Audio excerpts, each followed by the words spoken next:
Would you patronize a business knowing you disagree with the political views of its owner? This is the reason that I'm asking this question. Of course, I'm fixated on the Pennsylvania election, both gubernatorial and Senate. Senate is Fetterman and Oz. You know that. Gubernatorial is Mastriano and Josh Shapiro. If the polling is to be believed, Shapiro has a commanding lead over Doug Mastriano, the Republican. Mastriano is one of those that you would call, or that at least President Biden would call, a super MAGA candidate. And he's having fundraising difficulties.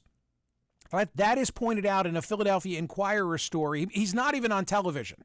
He's not even on television. And I've said before, if you're a Pennsylvanian and you see him on TV, it's a negative ad. That's not what I'm talking about. So there's a story in the Philadelphia Inquirer today talking about the lopsided fundraising. And it says this: nearly a third of Mastriano's fundraising, nearly a third, came from one wealthy couple, Richard and Elizabeth ULINE, billionaire conservative donors who live in suburban Chicago. Richard ULINE gave Mastriano $900,000 on August 24, the day his wife chipped in another $100,000.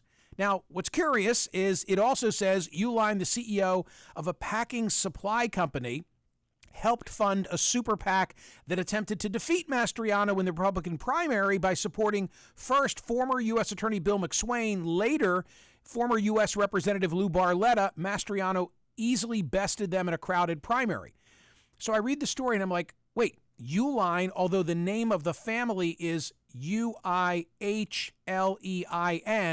I know and love and have talked to you about and made reference to earlier, the ULINE catalog, which is just a salve for my OCD. Like 90% of the stuff in the catalog I have no use for. And yet I love looking at it. Yes.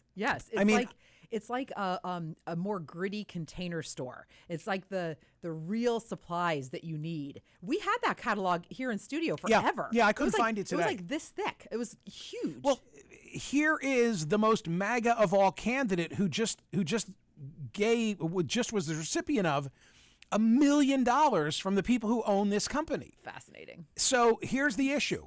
Now what? Does that impact your thinking when you're about to engage in, a retail exchange?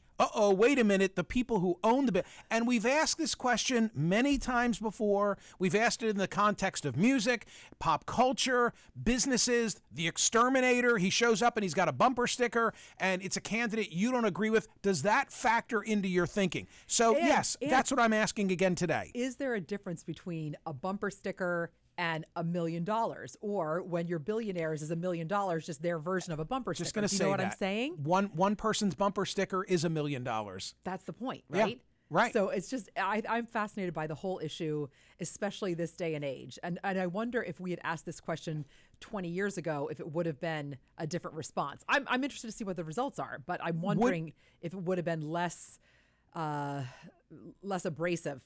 a couple decades ago. If we'd asked the question 20 years ago, we'd have gotten a different response than we're going to get today. I think so. My answer to this question: would you patronize a business knowing you disagree with the political views of its owner? I already do. I have to say yes. Mine is yes. I have to say yes. Yeah.